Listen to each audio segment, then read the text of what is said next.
Welcome to Hand and Heart DIY Studio. Today we're going to get into making easy banana bread. Follow along. First, we're going to get all of our ingredients together. I have a super moist yellow cake mix and my butter, my milk, and my bananas.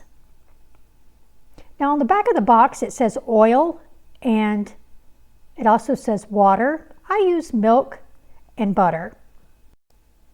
Using butter and milk, it gives you a more dense bread. So I'm going to go ahead and start with my bananas.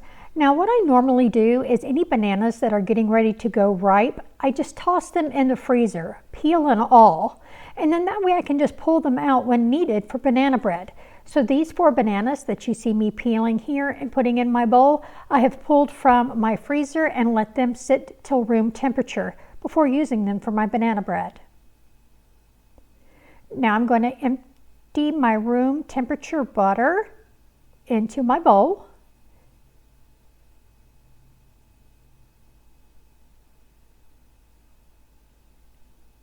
And now my milk. And moving right along with the recipe, I'm going to add in my eggs. I am going to crack my eggs into my mixing cup prior to putting them into my batter, so that way if there is a bad egg, I'm not ruining the whole batch. Now that I have all my ingredients included into the bowl, I'm going to use a mixer. And to mix this really well, you're going to follow the directions on the back of the box and mix on medium speed for 2 minutes, making sure that everything is well incorporated. I'm going to speed this process up a little bit.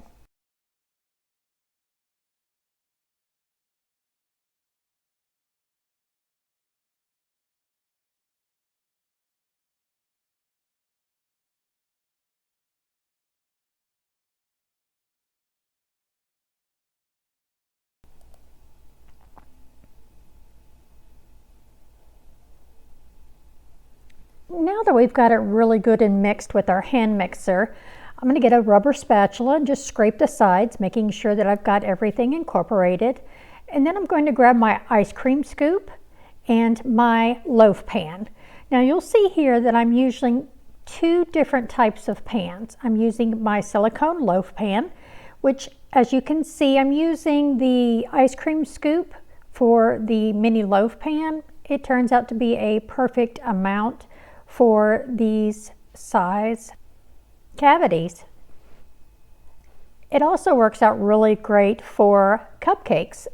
This is what I normally use when I'm doing my cupcakes. It's an ice cream scoop. It comes in really handy and very inexpensive to make sure that every single cavity gets the same amount of batter.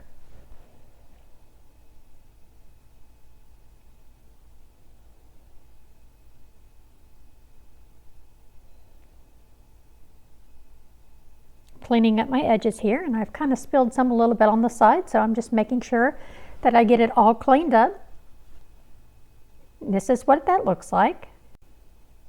And now we're moving on to our cupcake pan. As you see, I'm using the exact same ice cream scoop.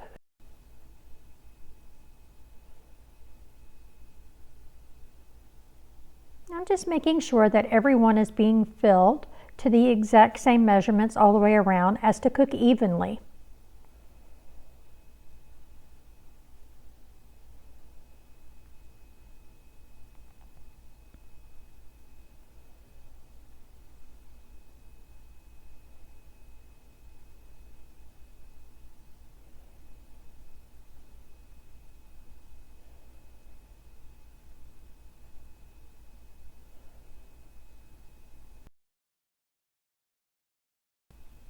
Now you can add any type of nuts to this batter.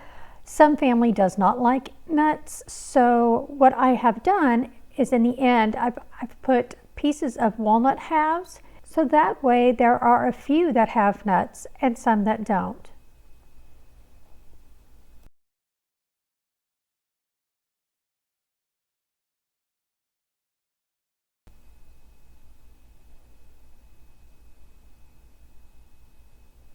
I'm going to finish putting the nuts on.